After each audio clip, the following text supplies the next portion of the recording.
Hello everyone, welcome back to Upside Down Data. Today I want to talk about risk across the crypto markets and what our upside downside potential indicator is suggesting about where it thinks the market is and where we might be going. If you like the content and remember to subscribe to the channel, give the video a like and follow us on Twitter where we put out regular updates about our risk indicators and more. So if you've been following the channel, you're familiar with our upside downside potential indicator, or UDPI. It's our risk indicator. It basically assesses the upside versus downside potential of an asset across different time frames. So we have three different time frames, or three different versions of the UDPI that we track for every single asset. I'm going to start off with Bitcoin because I think that gives a good barometer of where the crypto market might be and where we might be going, especially since the market tends to kind of follow Bitcoin. Bitcoin's healthy, the rest of the market tends to be healthy. Bitcoin's unhealthy, the rest of the market tends to do poorly. So the long-term UDPI cares about moves that play out over months to years, these really big, broad macro cycles. So when you're interpreting the UDPI on this time frame, it's really talking about that longer-term upside versus downside potential that it thinks is realistic. So you can see it's currently sitting at negative 2.03. So it is leaning in the bullish side in the long term, right? In the coming months to years, it sees more upside than downside potential. But there certainly is downside potential that's plausible. You know, we were down at below -3 during that local bottom back in January. And so it's realized some upside of that upside potential since then, but certainly a lot of headroom left, right? You know, 30% rally, realized some, but there's still a lot of room that could be left to the upside beyond that. Now, in the medium and the short term, so medium term caring about moves that play out over weeks to months, short term days to weeks, here's where we get a little bit more undecided. And if you look at the short term being at above zero right now, it's actually seeing more downside than upside potential as being realistic in the shorter term. And so in some ways, this pullback that we've recently seen is not unsurprising for the model. You know, when you're in bearish conditions, you're going to start getting a lot of resistance as you start realizing some of this upside potential as you get up into these higher levels, which then might mean pulling back towards the lower levels becomes more likely. You know, people are going to want to take profits that they bought at the low because they're not really convinced the rally can go much further, or people who are getting back to their cost basis might be cashing out because they are fearful, they're worried the market's going to go down. So there's a lot of resistance that'll get hit as you start realizing this upside potential in a bear market. If we're in the middle of a raging bull market right now, this level wouldn't be especially worrisome, right? Because then the upside potential becomes a lot more in play. But right now, it's not unreasonable that this has happened, right? You know, this is totally kind of within expectations for the model that we'd see some pullback from here. And frankly, if we just had to keep consolidating in this kind of range between 40K and the low 30Ks, that could be expected. That might help this to cool off a bit more. Where I would get really concerned is if we start blowing past those levels, you know, blowing past the 30K range, etc. If we lose 33K, if we lose 29K, that's where we could really shoot down, realize a ton of the short-term upside potential, and then start realizing this longer-term downside, realizing this short-term downside potential, and then start realizing some of this longer-term downside potential as well. Because really, if we lose 29K, there's not a whole lot of support below us. You know, it's probably going to be the 200-week moving average, which is around 20K. That'll be the next reliable level of support coming in at confluence with a 2017 high there. Now, hopefully we'll be able to catch a bottom before then, but just levels that I'm watching, that I'm, you know, I think the low 30Ks are going to be an important level, and certainly going back and retesting those is totally plausible from this model's perspective, right? Going back down, realizing some of that downside potential could certainly happen. And what I am going to be looking at is, can we hold those? If we can hold those, then I think starting to go then and realize some of this upside potential becomes a lot more plausible. If we lose that level, then we might have to go substantially lower, realize substantially more of our longer-term downside potential before we can start reversing back to the upside. So just something that I'm watching for with Bitcoin. So short-term, I'm cautious. I think that correction and or consolidation is very plausible.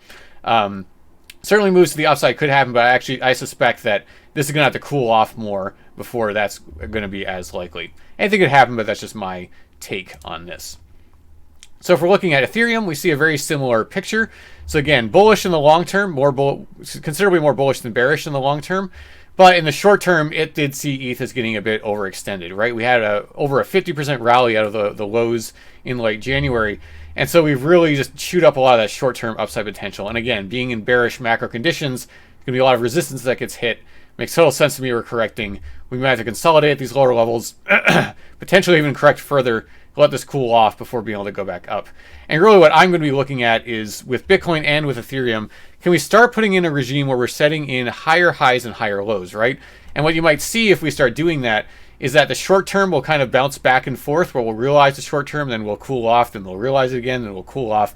And what you'd hope is that's ping-ponging back and forth between higher highs and higher lows. So you set in a higher high, cool off, maybe correct higher low that you set in, come back up, realize more upside potential, set in a higher high. This kind of ping-ponging back and forth. Whereas in the longer term, you'd expect kind of more as a steady realization of that upside potential. Not necessarily going to be uniform. There might be some variation back and forth, but kind of a more move up if we're going to go back into a bull market. If we're going into a bear market, what we might expect is really shooting down, realize a lot of this downside potential on the short term, reacting back, setting at a high, lower high, then a lower low, lower high, lower low. That would be what I expect in a bear market type of condition. So something to watch with this. We've kind of set in that first potentially higher high. Let's set in the higher low and see where we can go from there. So now let's look at altcoins being kind of the last part of the market that's interesting to watch. So with the altcoins, the first thing that you have to keep in mind with them is they are more risky than Bitcoin or Ethereum, right? You know, there's altcoins on this list that we can be almost guaranteed, we don't know which ones, but you can almost be guaranteed that at least some of these assets will not exist in 5 years. That's just how altcoins work, that not all of them are going to survive in an extended period of time. So we have to keep that in mind, especially if we risk going into really bearish conditions. We have to keep in mind that not all of these altcoins are necessarily going to make it out the other side. You know, leave it up to you to decide which ones are you think are fundamentally strong enough that will survive any kind of bear market we get, but not all of them will. And even the ones that do survive could take a massive hit in that kind of a bear market. So when you interpret these risk levels for altcoins, you have to keep that in mind, right? That this downside potential they could realize could be quite precipitous, right? You know, it could be 80%, 90% to the downside for some of these assets if they end up doing that. Now, not all of them are going to do that, but some of them certainly could. And for some of them, they're just never going to recover. If we go into a bear market, if we were to go into a bear market, some of them would just die. Probably, most likely, given just what we've seen in the past with altcoins. So you have to keep that in mind when you read these risk levels during bearish conditions like we're in right now, is that maybe you don't want to treat zero as being that cutoff between what's a favorable risk-reward ratio and unfavorable, right? Because in a bearish condition, altcoins are going to be maybe especially sensitive to downside pressure, right? That if there's a sell-off in the broader market, equities market, sell-off in Bitcoin, then that's probably going to be an even larger sell-off in these riskier assets in the crypto space, being altcoins. So you have to keep that in mind, that this downside potential is very much in play during bear markets. So even if you are at relatively low levels, that doesn't mean that altcoin's all in the clear and it can't correct downwards even more. I don't think that's the case at all. I think in some ways it's prudent to kind of read these with a different frame of reference. You know, maybe you choose -2 as being your cutoff between favorable risk reward right now. Maybe even -3 is where you go. And the other thing to remember is that with some of these altcoins, some of them haven't experienced a full-on bear market, right? Some of them have. Some of them are old enough they've experienced bear markets. So the model's been able to learn how these assets perform in bear markets. But some of them, they haven't. They've really only existed during a bull market. So you want to keep that in mind with some of these ones that are really low on their risk level. You know, this is from a historical perspective, really low risk for them right now, given their history. But the thing is, their history so far has been in a bull market. So we don't actually know how they're going to behave in a full-on bear market. So you just have to keep that in mind, that when these are some of these younger assets, when they're printing really low risk levels, that's saying that in its history, this is the lowest level of risk it's been, but that's a history of a bull market. You have to remember that in a bear market, that could totally change the paradigm. So you have to keep that in mind with some of these assets, especially with younger assets. Just keep in the back of your mind when you're reading risk levels, you know, that these are assets that haven't experienced a full bear market yet. And so the model doesn't exactly know how these are going to act in that bear market. The ones that are a little bit older, like Litecoin, for example, you might be a little bit more confident in because the market's seen, or the UDPI has seen how they behave in bear markets. It hasn't seen how something like DOT, for example, how it behaves in a bear market, because DOT's really only existed in a bull market. So just something to keep in mind when reading these altcoin risk levels. All right, let's flip over to the medium term. And again, similar picture here where most things are negative in the long term, except for I think Atom and Phantom and Near, just barely in the positive in the long term. Medium term, again, I think actually everything's negative in the medium term, suggesting that there's more upside than downside in the medium term. But again, the downside potential is very much in play. And the reason I'm cautious for altcoins, especially right now, and just the broader market, I'm kind of more undecided about where we're going in the short term. So you look at the short term UDPI, just generally, it's very undecided, right? We're very close to the midpoint for basically all the assets. Some of them are lower down, some of them are a little bit elevated. For the most part, this is just giving you a picture of indecision. That from the UDPI's perspective, for across the crypto space, it sees a lot of realistic downside potential in the short term, but also plausible realistic upside potential. And so really, it's kind of waiting for the market to pick a side, right? To some degree, is, which way are we going to flip right now? We're kind of at this key level or key point, in my opinion, with Bitcoin and some of the others, where we need to hold some of these critical levels. Bitcoin really needs to hold, in my opinion, that 30K, the low 30Ks, or else things could get quite bloody from there. And so there's just a lot of indecision that in the short term we could go either way. That if we can hold that as support, then this shorter term upside potential very much could come into play, and we could really see a shoot up, maybe see that relief rally at the very least that we're really hoping for, if not the start of a broader reversal. But if we lose some of those key levels, then that could be the start of a more bearish, prolonged bearish move down into, for Bitcoin, down into the 20Ks, that could then see altcoins get really hammered as well, see this kind of short-term downside potential get realized, and then maybe have to realize some of this longer downside potential as well before we can start seeing a recovery, hopefully, across some of these different assets.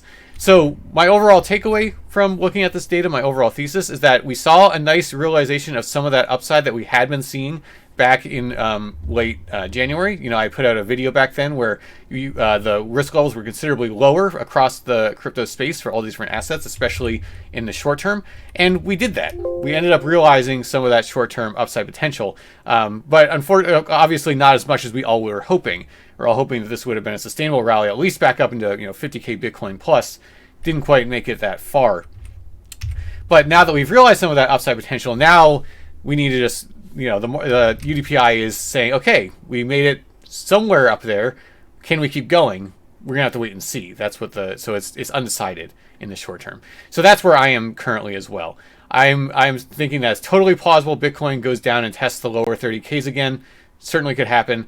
Also, it's plausible to me that we find support higher. We find support somewhere around where we are, and that we are able to push back up into the 40Ks. It certainly could happen. And so I think that's kind of the way that I'm navigating the markets right now. And so that's where, in my opinion, betting the farm one way or the other right now, it's a little bit, it has risks to it. Now, obviously, that's not financial advice. You should make your own decisions, do whatever you think is best. But for me personally, I think indecision is what I'm embracing right now. That I'm not going to really pick a super strong side. I do think in the long term, I do think that it will bear out, that this will in hindsight have looked like a good accumulation zone. Even if we do end up realizing more downside potential, when you go back and look at previous bear markets, you don't really, usually when we go back and look at them, we don't really make much distinctions between, the kind of middle of the bear market and the bottom. We just see it as overall being this great accumulation zone. But at the time, it was very painful to be holding and seeing things drop another 50% before moving back up. My suspicion, if I had to pick a side, would be that something similar like that could happen here as well. If we're ultimately going to 100K with Bitcoin, are we really going to, in hindsight, look back at, 30K versus 20K as being all that different? Probably not. We're just going to look at them on the graph as being this kind of great accumulation zone before that blast off to 100K. So that's my kind of base case. I do think, in the long term, I do think this will bear out, where we'll be able to realize a lot of this upside potential. It's just that we don't know when that's going to happen, right? There might be more pain that happens first. So again, not financial advice, just my interpretation of where we are right now. All right, if you like the content, remember to subscribe to the channel, give the video a like, and follow us on Twitter. And remember, with the UDPI, we're all going to make it.